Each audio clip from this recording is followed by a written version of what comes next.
শুরু হলো সব খবর, যমুনা টেলিভিশনের নিয়মিত এই আয়োজনে আপনাদের সবাইকে স্বাগত জানাচ্ছি আমি দেবাশিস সকাল।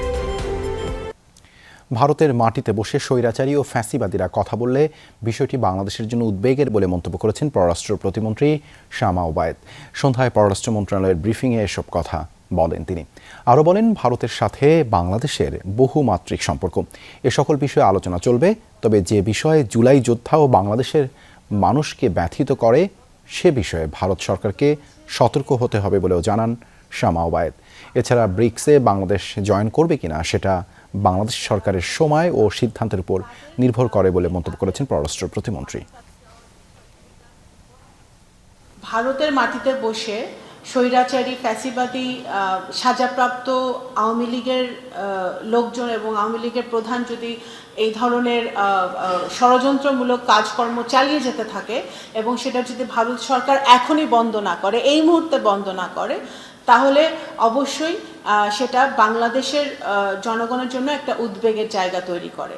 আমরা চাই যে আমাদের সম্পর্ক, কারণ ভারতের সাথে আমাদের অনেক ইস্যু আছে, আমাদের দুই দেশের দ্বিপাক্ষিক অনেক ইস্যু আছে যেগুলো আলোচনার মাধ্যমে, ডায়ালগের মাধ্যমে, বৈঠকের মাধ্যমে সমাধান করতে হবে, সমাধানের প্রয়োজন আছে। শুধু ফাঁসির দণ্ডপ্রাপ্ত শেখ হাসিনাকে বক্তব্য দেওয়ার সুযোগ করে দিয়ে জুলাই শহীদদের অসম্মান করেছে ভারত, এমন মন্তব্য করেছেন প্রধানমন্ত্রীর রাজনৈতিক উপদেষ্টা ও বিএনপির সিনিয়র যুগ্ম মহাসচিব রুহুল কবির রিজভী। বৃহস্পতিবার সকালে রাজধানীর শেরে বাংলা নগরে সাবেক রাষ্ট্রপতি জিয়াউর রহমান ও সাবেক প্রধানমন্ত্রী খালেদা জিয়ার সমাধিতে ড্যাবের নেতাকর্মীদের নিয়ে শ্রদ্ধা নিবেদন করেন তিনি। বলেন, আইন থাকার পরও পলাতক আসামিকে ফিরিয়ে না দিয়ে রাজনীতির সুযোগ করে দেয়া জাতীয় সার্বভৌমত্বের প্রতি অপমান। রিজভী বলেন, উদ্দেশ্যমূলকভাবে শেখ হাসিনাকে রাজনীতি করার সুযোগ করে দেয়া দুদেশের দ্বিপাক্ষিক সম্পর্কের উপর আঘাত।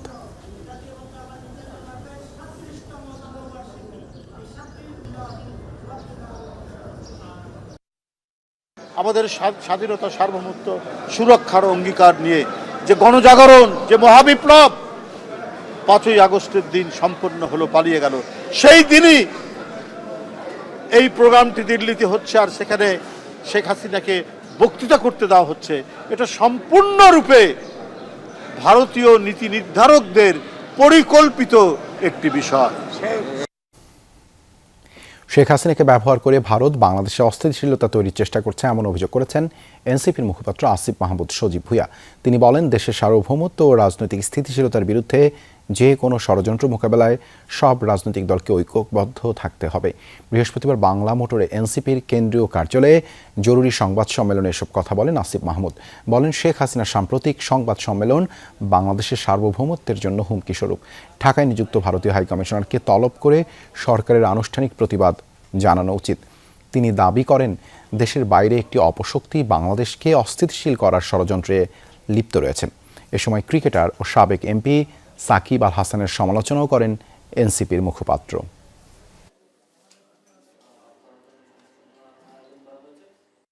আমরা দাবি করছি যে সরকার, ভারতের যিনি হাইকমিশনার বাংলাদেশে আছেন দীনেশ ত্রিবেদী, সরকার তাকে তলব করবে এবং তাকে যেন এই ঘটনার জন্য অফিসিয়ালি সতর্ক বার্তা প্রদান করা হয়, এটা আমরা সরকারের কাছে দাবি করছি।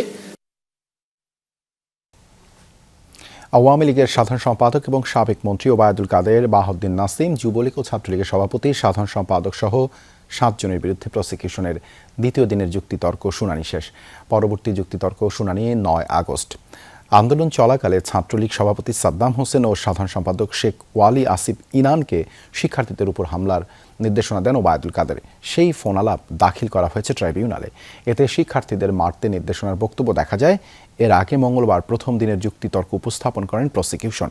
এই মামলায় ওবায়দুল কাদের, মোহাম্মদ আলী আরাফাত, শেখ ফজলে শামস পরশ, সাদ্দাম ইনান সহ 7 আসামি পলাতক।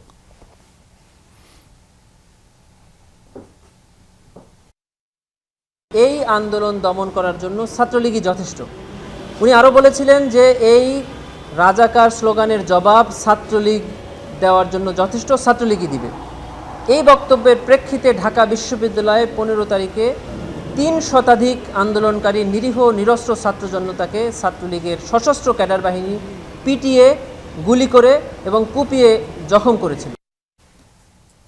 সর্বসাধারণের জন্য উন্মুক্ত হল জুলাই গণঅভ্যুত্থান স্মৃতি জাদুঘর। বুধবার প্রধানমন্ত্রী তারেক রহমান উদ্বোধন করার পর বৃহস্পতিবার সকাল 11টা থেকে দর্শনার্থীদের জন্য জাদুঘরটি খুলে দেওয়া হয়েছে। প্রথম দিন সরাসরি কাউন্টার থেকে টিকিট নিতে ভিড় করেন দর্শনার্থীরা। প্রতিদিন সর্বোচ্চ 900 দর্শনার্থী এখানে প্রবেশের সুযোগ পাবেন। জাদুঘর খোলা থাকবে সকাল 11টা থেকে সন্ধ্যা 6টা পর্যন্ত। জাদুঘরের টিকিটের মূল্য শিশুদের জন্য 20 টাকা এবং বড়দের জন্য 50 টাকা। দর্শনার্থীরা অনলাইনে বুকিংয়ের পাশাপাশি জাদুঘরের কাউন্টার থেকেও টিকিট সংগ্রহ করতে পারবেন। জাদুঘরের মূল ভবনে প্রবেশের জন্য প্রতিদিন 3টি সময়সীমা নির্ধারণ করা হয়েছে। প্রতিটি স্লটে সর্বোচ্চ 300 জন দর্শনার্থী প্রবেশ করতে পারবেন। মর্নিং স্লট 11টা থেকে দুপুর 1টা, মিড ডে স্লট দুপুর 1টা থেকে বিকেল 3টা এবং ইভিনিং স্লট বিকেল 4টা থেকে সন্ধ্যা 6টা। শুক্রবার দুপুর 2টা থেকে সন্ধ্যা 6টা পর্যন্ত খোলা থাকবে জুলাই গণঅভ্যুত্থান স্মৃতি জাদুঘর। আজকে যেহেতু মুক্ত হয়েছে, তাহলে কিভাবে কি ঘটছে, ও কিভাবে কাটাইছে, ওই স্বৈরাচারের ওই ফেরাউনের এগুলো দেখবো, স্মৃতিগুলো দেখবো। গণ অভ্যর্থনার যে স্মৃতিগুলো ওগুলো আসলে দেখতে আসছে, আর এখানে আসার খুব অনেক দিনের ইচ্ছা। তখনকার স্মৃতিগুলো এখানে সংরক্ষণ করা হবে, সেগুলোই আমরা দেখতে আসছি এবং বাস্তব অবলোকন করার জন্য আসছি যে আসলে কেমন ছিল সেই দিনগুলো। জুলাইয়ের তথ্যচিত্রের ত্রুটি দ্রুত সংশোধনের আশ্বাস দিয়ে দুঃখ প্রকাশ করেছে মুক্তিযুদ্ধ বিষয়ক মন্ত্রণালয়। বৃহস্পতিবার মন্ত্রণালয়ের পাঠানো এক প্রেস বিজ্ঞপ্তিতে জানানো হয়, জুলাই গণ অভ্যুত্থানের তথ্যচিত্রে গুরুত্বপূর্ণ কয়েকটি ঘটনার প্রবাহ ও অবদান যথাযথভাবে উপস্থাপিত হয়নি। সংশ্লিষ্টদের মতামতের ভিত্তিতে তা আবারও জনসমক্ষে উন্মুক্ত করা হবে। এতে বলা হয়, অনাকাঙ্ক্ষিত পরিস্থিতির জন্য মুক্তিযুদ্ধ বিষয়ক মন্ত্রণালয়ের মন্ত্রী ও প্রতিমন্ত্রী আন্তরিকভাবে দুঃখ প্রকাশ করেছেন। রাষ্ট্রপতির উপস্থিতিতে অনুষ্ঠানে বিষয়টি উত্থাপিত হওয়ার সঙ্গে সঙ্গেই উপস্থিত অতিথিদের উদ্দেশ্যে আন্তরিক দুঃখ প্রকাশ করেন মুক্তিযুদ্ধ বিষয়ক মন্ত্রণালয়ের মন্ত্রী আহমেদ আজম খান।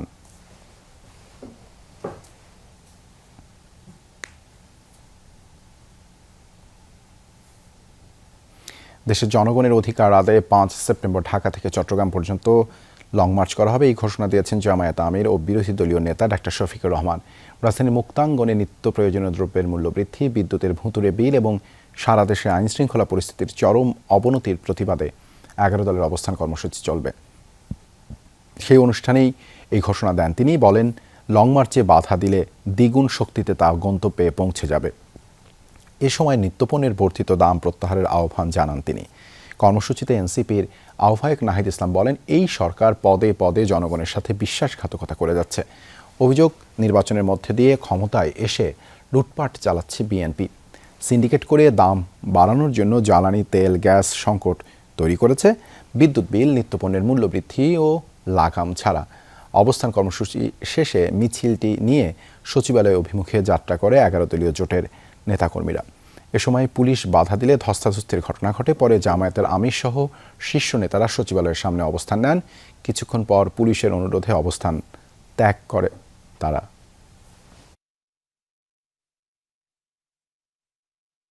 জনগণের মৌলিক অধিকার গ্যাস, বিদ্যুৎ, কর্মসংস্থান এবং দ্রব্যমূল্য নিশ্চিত করতে না পারে, তবে এই সরকার ক্ষমতায় থাকার স্বপ্ন যেন না থাকে। ইতিমধ্যে এলপিজির দাম বাড়িয়েছেন, প্রত্যাহার করুন, প্রত্যাহার করুন।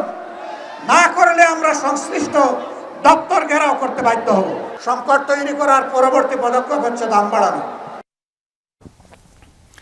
চলতি অর্থবছরেই 5 স্তরে স্থানীয় সরকার নির্বাচন হবে, জানিয়েছেন সংশ্লিষ্ট মন্ত্রণালয়ের প্রতিমন্ত্রী মীর শাহে আলম। বৃহস্পতিবার দুপুরে সিলেটের পারাইজকে সিসিকের বর্জ্য ব্যবস্থাপনার সেকেন্ডারি ট্রান্সফার স্টেশন পরিদর্শনে যেয়ে তিনি এসব কথা বলেন। প্রতিমন্ত্রী বলেন, স্থানীয় সরকার, অর্থ বিভাগ ও নির্বাচন কমিশন যৌথভাবে নির্ধারণ করবে স্থানীয় সরকারের কোন নির্বাচন আগে হবে। শেখ হাসিনার দেশে আসার কোনো সুযোগ নেই, ফিরলেই তাকে গ্রেপ্তার করা হবে বলেও জানান তিনি। এ সময় সিটি কর্পোরেশনের প্রশাসক আব্দুল কাইয়ুম চৌধুরী, সিলেট 3 আসনের সংসদ সদস্য M A Malek O city কর্পোরেশনের বিভিন্ন কর্মকর্তারা উপস্থিত ছিলেন।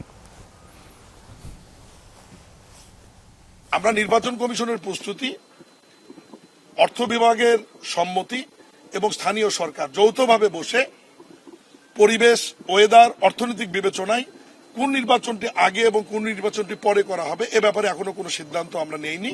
তবে এই আগস্টের পরেই আমরা অর্থ মন্ত্রণালয়, স্থানীয় সরকার মন্ত্রণালয় এবং সিটি কর্পোরেশন বসে সিদ্ধান্ত নেব। রাষ্ট্রপতি নির্বাচনের ভোটার তালিকা প্রকাশ করেছে ইসি। একই সাথে আগামী 20 আগস্ট রাষ্ট্রপতি নির্বাচনের দিন চূড়ান্ত করেছে নির্বাচন কমিশন। ওই দিন দুপুর 2টা থেকে বিকাল 5টা পর্যন্ত সংসদ অধিবেশন কক্ষে ভোট গ্রহণ অনুষ্ঠিত হবে। বৃহস্পতিবার দুপুরে নির্বাচন কমিশনের রাষ্ট্রপতি নির্বাচনের তফসিল ঘোষণা করেন সিনিয়র সচিব আখতার আহমেদ। জানান 13 আগস্ট সকাল 10টা থেকে বিকেল 4টা পর্যন্ত মনোনয়নপত্র দাখিল করা হবে। 16 আগস্ট মনোনয়নপত্র বাছাইয়ের দিন নির্ধারণ করা হয়েছে। প্রার্থীতা প্রত্যাহারের শেষ দিন 18 আগস্ট মঙ্গলবার। ভোট গ্রহণের তারিখ ও সময় 20 আগস্ট দুপুর 2টা থেকে 5টা। সংসদ অধিবেশন কক্ষে এই ভোট গ্রহণ অনুষ্ঠিত হবে। শারীরিক অসুস্থতার কারণে গত 24 জুলাই রাষ্ট্রপতির পদ থেকে পদত্যাগ করেন মোহাম্মদ শাহাবুদ্দিন। এরপর অস্থায়ী রাষ্ট্রপতি হিসেবে দায়িত্ব পালন করছে হাফিজ উদ্দিন আহমদ। আমরা ভোটার তালিকা পেয়েছি, ভোটার তালিকা এবং শিডিউলটা আমরা রেডি করে আপনাদের শিডিউলটা আপনাদেরকে জানিয়ে দিলাম। আমরা এখন বাকিটুকু আমাদের অ্যাডমিনিস্ট্রেটিভ যে প্রসিডিওর আছে সেটুকু আমরা সম্পন্ন করব। আগামী 2-3 দিনের মধ্যে গ্যাস সরবরাহ স্বাভাবিক হবে। একই সাথে বৃহস্পতিবার বিকেল থেকে এলএনজি টার্মিনালের গ্যাস সরবরাহ শুরু হয়েছে বলে জানিয়েছেন বিদ্যুৎ ও জ্বালানি মন্ত্রী ইকবাল হাসান মাহমুদ। সচিবালয়ে এক্সিলারেট এনার্জির ভাসমান এলএনজি টার্মিনাল চালুর বিষয়ে এক ব্রিফিং হয়। সেখানে অতিরিক্ত বিদ্যুৎ বিলের বিষয়ে মন্ত্রী অভিযোগ করেন, বিদ্যুতের ভুতুরে বিলের ব্যাপারে সবাই অভিযোগ করেছেন, কিন্তু কেউই সঠিক কাগজ দিয়ে সংশ্লিষ্টদের কাছে আসেন না। ব্রিফিংয়ে বাংলাদেশে নিযুক্ত ভারতের রাষ্ট্রদূতের সাথে নিয়মিত বৈঠকের কথাও জানান তিনি। বলেন, ভারতীয় হাই কমিশনারের বৈঠকে পাইপলাইনের মাধ্যমে আরও বেশি ডিজেল দেওয়ার অনুরোধ করা হয়েছে।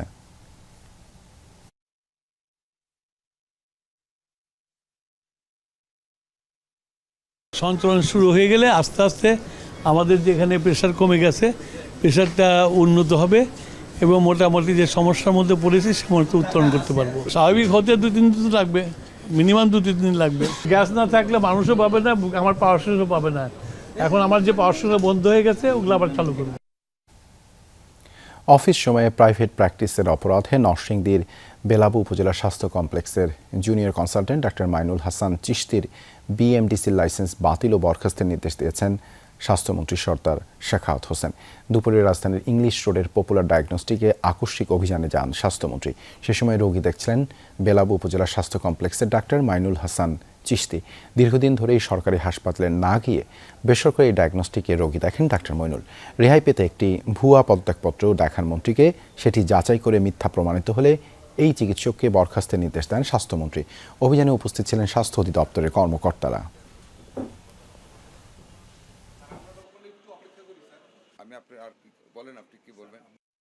এখানে আমার নরসিংদী বেলাবু উপজেলার একজন ডাক্তার, সে অফিস টাইমে সে এখানে প্র্যাকটিস করতেছে এবং এটা তার আজকের প্র্যাকটিস না, অনেক দিন যাবত তার বিরুদ্ধে কমপ্লেন, ওনার বিরুদ্ধে কমপ্লেন, ওনাকে শোকযোগ করেছেন একটু বেলাবো, কিন্তু উনি এগুলিকে পাত্তা দেন না। আজকে এখানে ধরা পড়েছেন যে উনি এই অফিস টাইমে এখানে প্র্যাকটিস করতেছেন এবং আমরা এই ব্যাপারে আমাদের বিভাগীয় যা শাস্তি দরকার, লাইসেন্স স্থগিত করা সহ ওনার ক্যান্সেল করা সহ সর্ব ধরনের শাস্তি প্রদান করব। ফ্যামিলি কার্ড বিতরণের ক্ষেত্রে স্বচ্ছতা ও জবাবদিহিতা নিশ্চিত করা হয়েছে। ভালোভাবে সম্পন্ন হয়েছে ফ্যামিলি কার্ডের পাইলটিং প্রোগ্রাম। 16 আগস্ট কিশোরগঞ্জের দ্বিতীয় ধাপের আনুষ্ঠানিক ফ্যামিলি কার্ড কর্মসূচি উদ্বোধন করবেন প্রধানমন্ত্রী তারেক রহমান। বৃহস্পতিবার দুপুরে ফ্যামিলি কার্ড প্রদান সংক্রান্ত মন্ত্রিসভা কমিটির 5ম সভা শেষে এসব কথা জানান সমাজ কল্যাণ মন্ত্রী AJM জাহিদ হোসেন। জানান, আগামী বছর জুনের মধ্যে 40,20,000 ফ্যামিলিকে কার্ড দেয়া হবে। মন্ত্রী আরও জানান, 4 থেকে 6 সপ্তাহের মধ্যে বাড়িতে বাড়িতে গিয়ে দরিদ্র ও অতি দরিদ্রদের তথ্য সংগ্রহের কাজ শেষ হবে। আশ্বাস দেন, সবাই কার্ড পাবে, কার্ড বিতরণে কোনো বৈষম্য হবে না। 4 থেকে 6 সপ্তাহ আমাদের টার্গেট। এর মধ্যে ডাটা কালেকশনটা আমরা কমপ্লিট করতে পারবো সারা বাংলাদেশে। কার্ড তো সবাই পাবে, কিন্তু সুবিধা পাওয়ার ব্যাপারে কেউ বাদ পড়তে যাতে না যায়, অথবা কেউ অন্তর্ভুক্ত হওয়ার উপযুক্ত না কিন্তু অন্তর্ভুক্ত হয়ে যায় যাতে না যায়। অর্থাৎ ফ্লসটা মানে কার্ডের দুর্বলতাটা বা ভাতা দেওয়ার দুর্বলতাটা আমরা কমানো, এটা আমাদের টার্গেট। দেশকে যেন আরও কেউ শিকল পরাতে না পারে সেরকম একটি প্রাতিষ্ঠানিক কাঠামো তৈরি করতে চায় সরকার। এমনটি জানিয়েছেন তথ্য ও সম্প্রচার মন্ত্রী জহির উদ্দিন স্বপন। সচিবালয়ে শিকল ভাঙার জুলাই শীর্ষক প্রকাশনার মোড়ক উন্মোচন অনুষ্ঠানে এই কথা বলেন তিনি। মন্ত্রী বলেন, শিকল ভাঙার পরে কি করা হবে সেটি 31 দফায় প্রধানমন্ত্রী তারেক রহমান আগেই বলেছেন। শেখ হাসিনার সংবাদ সম্মেলন নিয়ে পররাষ্ট্র মন্ত্রণালয় যে প্রতিক্রিয়া জানিয়েছে সেটিরই প্রতিধ্বনি করেন তিনি। এ সময় তথ্য ও সম্প্রচার প্রতিমন্ত্রী ইয়াসের খান চৌধুরী বলেন, ছবি ও লেখাগুলো আবেগ থেকে ইতিহাস তুলে ধরার জন্য লেখা হয়েছে। এমন বই আরও প্রকাশ করা হবে। জুলাই নিয়ে তথ্যচিত্র ও রিলস অচিরেই সামনে আসবে। অর্জিত প্রাণ এবং রক্তের বিনিময়ে আমাদের এই বিজয়কে আমরা যদি জনগণের দোরগোড়ায় পৌঁছাতে চাই, তাহলে এই পুরনো ব্যবস্থা দিয়ে পারা যাবে না। সে কারণে একদিকে যেমন শিকল ভাঙার কথা বলেছি, অপরদিকে রাষ্ট্র কাঠামোকে আমরা মেরামত করার কথা বলেছি, রাজনীতিকে মেরামত করার কথা বলেছি এবং আমাদের ভবিষ্যৎ লক্ষ্যগুলিকে আমরা আমাদের ৩১ দফাতে এবং আমাদের নির্বাচনী ইশতেহারের মাধ্যমে আমরা তুলে ধরেছি। র্যাব বিলুপ্ত করে নতুন বাহিনী গঠনের লক্ষ্যে স্পেশাল রেসপন্স ব্যাটালিয়ন SRB আইন 2026-এর খসড়া প্রকাশ করা হয়েছে। এ বিষয়ে সর্বসাধারণের মতামত নেওয়া হবে। বৃহস্পতিবার বিকেলে স্বরাষ্ট্র মন্ত্রণালয়ের ওয়েবসাইটে এই খসড়া প্রকাশ করা হয়। সবার মতামতের পর খসড়া চূড়ান্ত করে মন্ত্রিসভায় পাঠানো হবে। মন্ত্রিসভার বৈঠকেও সংযোজন বিয়োজন হতে পারে। দ্রুতই মন্ত্রিসভার বৈঠকে প্রস্তাবিত আইন তোলা হবে। মন্ত্রিসভার অনুমোদনের পর সংসদে অধিবেশনে এটি পাশ হতে পারে। খসড়ায় বাংলাদেশ পুলিশের অধীনে বিশেষায়িত ইউনিট হিসেবে SRB গঠনের প্রস্তাব রাখা হয়েছে। একই সঙ্গে বাহিনীর দায়িত্ব, অভিযান পরিচালনার ক্ষমতা, মামলা তদন্ত, সদস্যদের শৃঙ্খলা ও নাগরিক অভিযোগ নিষ্পত্তির বিধান অন্তর্ভুক্ত করা হয়েছে।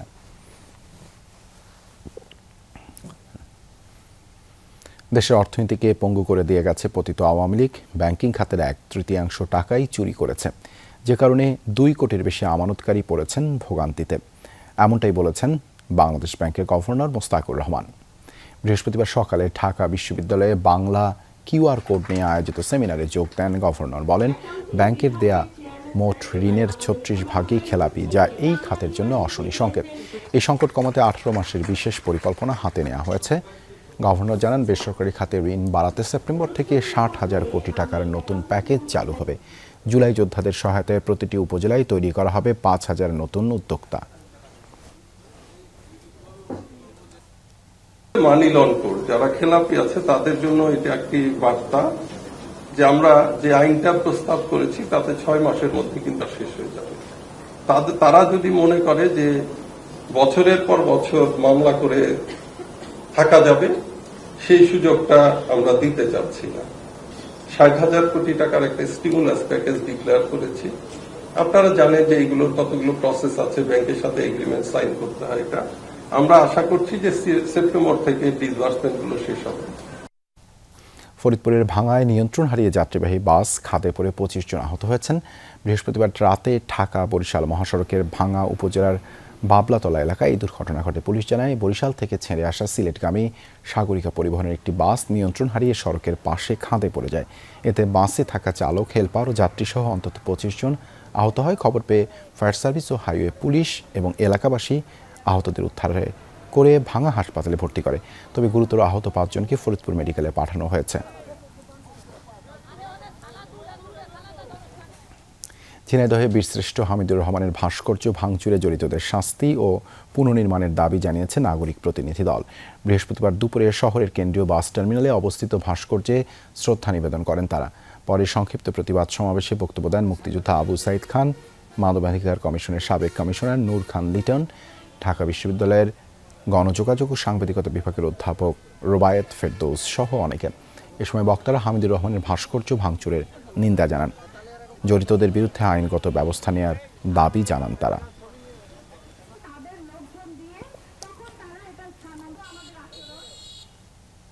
শেরপুরে অভিযান চালিয়ে বিপুল পরিমাণ অবৈধ ভারতীয় ঔষধ জব্দ করেছে বিজিবি। বৃহস্পতিবার ভোরে নালিতাবাড়ী উপজেলার পানিহাটা সীমান্ত এলাকায় এই অভিযান পরিচালনা করা হয়। বিজিবি জানায়, একটি সংঘবদ্ধ চোরাকারবারি চক্র অভিনব কৌশলে ভারত থেকে অবৈধভাবে বিপুল পরিমাণ ঔষধ বাংলাদেশে পাচারের চেষ্টা করছে। এমন গোপন তথ্যের ভিত্তিতে সীমান্ত এলাকায় নজরদারি জোরদার করা হয়। বিজিবির সদস্যরা সীমান্ত এলাকায় অভিযান শুরু করলে চোরাকারবারীরা আইনশৃঙ্খলা বাহিনীর উপস্থিতি টের পেয়ে দ্রুত পালিয়ে যায়।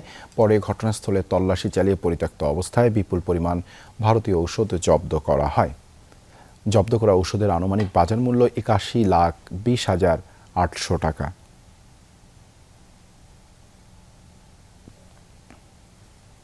আদিবাসী শব্দের রাজনীতি বন্ধ, সব জাতি গোষ্ঠীর জন্য সমান কোটা ও আয়কর সুবিধার দাবিতে বিক্ষোভ সমাবেশ করেছে পার্বত্য চট্টগ্রাম ছাত্র পরিষদ।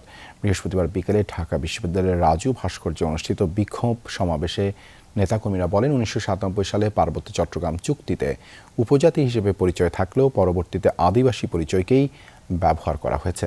আদিবাসী পরিচয়ের পেছনে ভূ রাজনৈতিক উদ্দেশ্য আছে বলে দাবি করেন তারা। তাদের অভিযোগ, ক্ষুদ্র নৃগোষ্ঠীদের জন্য আয়কর অব্যাহতির সুবিধা থাকলেও তারা এই সুবিধা থেকে বঞ্চিত হচ্ছেন, যা অর্থনৈতিক ও প্রতিযোগিতামূলক ক্ষেত্রে বৈষম্য সৃষ্টি করছে।